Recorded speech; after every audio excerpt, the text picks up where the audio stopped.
Rudy Giuliani joins us live. Good morning. Good morning. Good morning. So, what do you make of that story about how a number of college campuses are offering therapy dogs, hot cocoa, just so that the snowflake students are, they're really upset? I could see the Christian brothers doing this for me at Manhattan College, yeah. If you didn't like the way the election came out. Yeah, if I didn't like the way the election came out, they were going to give me therapy food. I think they'd give me something else. The reality is they're a bunch of spoiled crybabies. And somebody said, oh, I think I heard someone say we're bringing up a generation of spoiled crybabies. Most of the kids aren't crying. Most of the kids are going to class. I speak at a lot of college campuses, and what I find is, and this might be a somewhat heartening fact, we are growing up a slightly higher percentage of conservative students now than we used to, because they're rebelling against the professors. And if you're looking at the real left-wing loonies on the campus, it's the professors, not the students. So these are the ones that are probably more influenced by the professors than the other students who are starting to realize, I got to get a job when I leave here. And my friend who graduated last year had to take a job for half of what I thought I was going to make. Right. The message Donald Trump got through to a lot of them. A lot more than you think. You know, this election, it's a prime example of how liberal professors, they're allowed to come out and say, we don't like Donald Trump, but you don't ever hear some conservative professor coming out and saying, this, you shouldn't be doing this. I imagine if you wore a Donald Trump button to your philosophy class, if you taught philosophy, they'd probably try to fire you. That's why the polls were wrong. Yeah. Mr. Mayor, I know how you feel, but if you're Donald Trump and you want to be president of the entire country, can you afford just to say crybabies, or should you find a way to listen?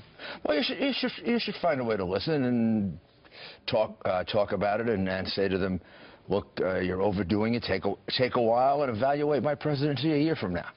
My advice to Donald would be to say that and say, look, calm down. Things are not as bad as you think. Give me a year, and I think you're going to find you're living in a much better country than you're living in right now. If not, I don't know, you can go cry then. Well, the message from the President of the United States yesterday was, look, we're all in this together. Let's get behind him. Hillary Clinton had the same message. I have no objection at all. I mean, this might be the first time in 6 months I said this sitting here. I thought the President handled himself with dignity and professionalism yesterday.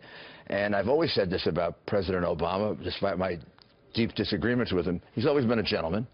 And he conveyed that yesterday at the right moment. And I thought Mrs. Clinton, given the enormous emotional, I'm sure, upset that she has, I've lost an election. I know what it feels like to lose an election, handled herself with dignity. It's not that. What you saw there is not their fault. Probably the fault of their professors and their parents, not I think America getting them to mature fast enough. America was at its best yesterday. Nancy Pelosi gave a great statement. Paul Ryan's been at odds. I thought he was right on the message. You saw Elizabeth Warren, his biggest critic, say this. And we shouldn't let the protesters, what is that, 1% or 1% or 1% or 1% or 1% or 1%? But it's going to be a one-day deal. Yeah. So, two-day deal. So they got upset. The reality is the American political establishment, against which Donald Trump ran and won, reacted like we're ready for a change. Sure. They even probably realize somewhere deep down that there's something fundamentally wrong with the way we're governing ourselves right now, and we got to change it. And maybe we can't agree with everything this guy wants to do, but that he hit into something that they know really affects the American people. We got to straighten Washington out. That drain the swamp line that he came up with in the last 4 weeks of the campaign, along with Obamacare, that was the biggest applause line that he got. And it surprised him. Yeah. He said he was against it in the beginning. It surprised him. You are darn right. It surprised him. It surprised everybody. And it was a kind of a throwaway line. Thought maybe it would sound too harsh. He was reluctant to use it. And then people started. Chanting it, and it told you what was going on. Rudy, the Clinton Foundation is under investigation, as you know. Should President Obama, before he leaves, should he pardon her? If not, should Donald Trump? Well, the reality is we have two traditions, right, that are sort of in conflict with each other. One is we try to get over the anger and everything else about an election after it's over with and put it behind us. And I don't like to see America become a country in which we prosecute people, about politics. On the other hand, there are deep and disturbing issues there in which, if you don't investigate them, they're going to continue. Yeah, and also it's hard to investigate other people. What do you say to a foundation that where you have a fraud of $50,000 when you haven't looked at a foundation where there is an alleged fraud in the millions or hundreds of millions of dollars? Now, it may be true it's not true, but it hasn't been investigated. Yeah. So, and justice for all. That's a very tough balance, and that's why I don't think President Obama should pardon her.